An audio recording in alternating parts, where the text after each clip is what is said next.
तो पिछले एपिसोड में हमने देखा कि मास्टर याओ चेन जियावियन को अपनी और अपने डेसिबल की सारी स्टोरी बता देते हैं। वो उसे बताता है कि कैसे मैंने अपने डेसिबल को अपनी बेटी से भी ज्यादा प्यार दिया, लेकिन इसके बावजूद भी उसने एंड में आकर मुझे धोखा ही दिया।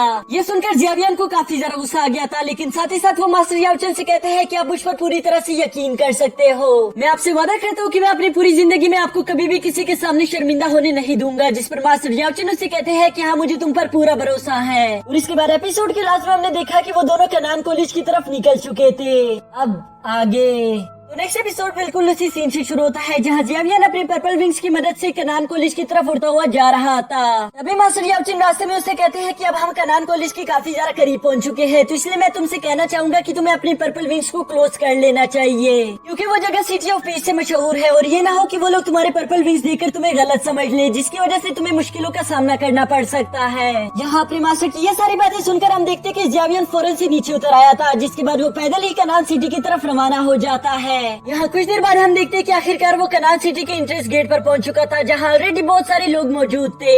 लेकिन साथ ही साथ वो देखते हैं कि यहाँ की सिक्योरिटी काफी ज्यादा सख्त है। वो किसी को भी आसानी के साथ इंटर नहीं होने दे रहे थे, बल्कि वो वहाँ पर इंटर होने से पहले सब लोगों को एक तरह की पिल देते थे, जिसे खाने के बाद किसी के अंदर का भी किलिंग हो रहा महसूस किया जा सकता था। और अगर उस आदमी ने सिटी के अंदर कोई गलत काम करने की कोशिश की तो उसकी बॉडी रेड हो जाएगी, जिसकी वजह से उसकी मौत भी हो सकती है। साथ ही साथ वो वहाँ पर मौजूद सारे लोगों को कह रहे थे कि ये पिल आपको हर हाल में ही खानी होगी, पर फिक्र करने की कोई बात नहीं। जैसे आप लोग कनान सिटी से सेफली बाहर निकलोगे, हम लोग आपको इस पिल का एंटीडोट भी दे देंगे।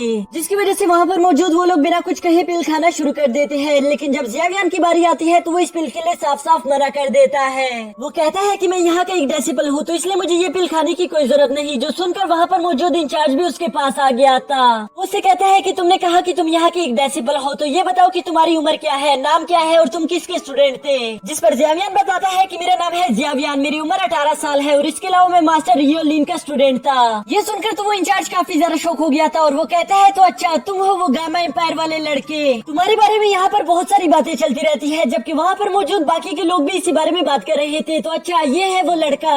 ये सुनकर पहले तो जियावियन काफी ज्यादा एम्बेरेस्ड हो गया था, लेकिन फिर वो सोचता है कि ये लोग जरूर मुझे जुनीर की वजह से जानते होंगे, वो यहाँ पर मेरा जिक्र करती होगी। अब इसके नेक्स्ट सीन में हम देखते हैं कि वो इंचार्ज जियावियन से कह रहा था कि हमने तुम्हारी आइडेंटिटी कंफर्म कर ली है, सोल्जर्स तुम्हें पूरे कॉलेज के अंदर तक छोड़ आएंगे। यहाँ वो इंचार्ज बातों ही बातों में जियावियन को ये भी बता देता है कि कॉलेज के अंदर ऑडिशन चल रहा है, जिसके लिए तुमने लास्ट टाइम भी साइन किया था, लेकिन कंपटीशन वाले दिन तुम वहाँ पर नहीं आए। जिस पर जियावियन अभी उसे सफाइयाँ देने ही वाला था कि मुझे माफ कर देना, मुझे कुछ जरूरी काम आ गए थे। कि तभी वो इंचार्ज कहता है कि रहने दो, मुझे सफाइयों की कोई जरूरत नहीं, वैसे भी मेरा इससे कोई लेना देना नहीं। मेरा काम यहाँ के लोगों की सिक्योरिटी का ख्याल रखना है, तो इसलिए तुम मेरे साथ चलो, हम तुम्हें कॉलेज के अंदर सेफली पहुँचा देंगे। जिसके बाद हम देखते हैं कि जियावियन उनके साथ उनके फ्लाइंग शिप पर चढ़ गया था और ये लोग धीरे धीरे कनान कॉलेज की तरफ रवाना हो जाते हैं। जबकि दूसरी तरफ हमें कनान कॉलेज का फाइटिंग हॉल दिखाया जाता है, जहां जुनीर एक डेसिबल के साथ फाइट कर रही थी। और इस फाइट के दौरान हम देखते हैं कि जुनीर बहुत ही आसानी के साथ अपने सीनियर डेसिबल को हरा देती है, जिस पर हम देखते हैं कि वहाँ के लोग काफी ज्यादा खुश हो गए थे। वो कहते हैं कि जुनीर तो बहुत ज्यादा कमाल की है, हमें तो यकीन भी नहीं आ रहा उसने अपने सीनियर डेसिबल को इतनी आसानी के साथ हरा दिया। इसके बाद हम देखते हैं कि जुनीर और सीनियर डेसिबल का शुक्रिया अदा करती है कि शुक्रिया मुझसे फाइट करने के लिए, और ये कहते साथ ही वो वापस ग्राउंड से ऊपर की तरफ आ रही थी। जबकि यहाँ दूसरी तरफ हम देखते हैं कि जुनीर के मास्टर भी उससे काफी ज्यादा खुश हो गए थे, क्योंकि उसकी स्किल्स अब काफी ज्यादा कमाल के हैं। तभी वो लोग यहाँ पर दूसरे मैच की अनाउंसमेंट कर देते हैं, जिसमें वो लोग बताते हैं कि क्लास 2 से बेन और क्लास 3 से जियावियन, तुम दोनों को फाइट करने के लिए मैदान में आना होगा। जिस पर हम देखते हैं कि क्लास 2 का बेन तो फौरन से मैदान में उतर आया था, जबकि दूसरी तरफ जियावियन तो वहाँ पर था ही नहीं, फिर वो इस फाइट के लिए कैसे आता। ये देखने के लिए जुनीर बहुत ही ज्यादा उम्मीद के साथ रुकी हुई थी, लेकिन जब जियावियन वहाँ पर नहीं आता तो वो निराश होकर दोबारा से आगे की तरफ चलना शुरू कर देती है। लेकिन तभी अचानक से उसको हवा में जियावियन की एनर्जी महसूस हो जाती है, जिसकी वजह से उसने पीछे पलटकर जियावियन को ढूंढना शुरू कर दिया था। और यहीं पर हम देखते हैं कि जियावियन काफी ज्यादा तेजी के साथ उस मैदान में एक हीरो की एंट्री के साथ लैंड कर गया था, जिसे देखकर जुनीर काफी ज्यादा खुश हो जाती है। वो खुश होते हुए कहती है कि आखिरकार तुम आ गए, जबकि वहाँ पर मौजूद बाकी के लोग ये सब देखकर काफी ज्यादा हैरान हो गए थे। असल में यहाँ पर मौजूद इन लोगों को जरा सा भी यकीन नहीं था कि जियावियन इस कंपटीशन के लिए आएगा, क्योंकि उन्हें याद था कि पिछली दफा भी जियावियन नहीं आया था।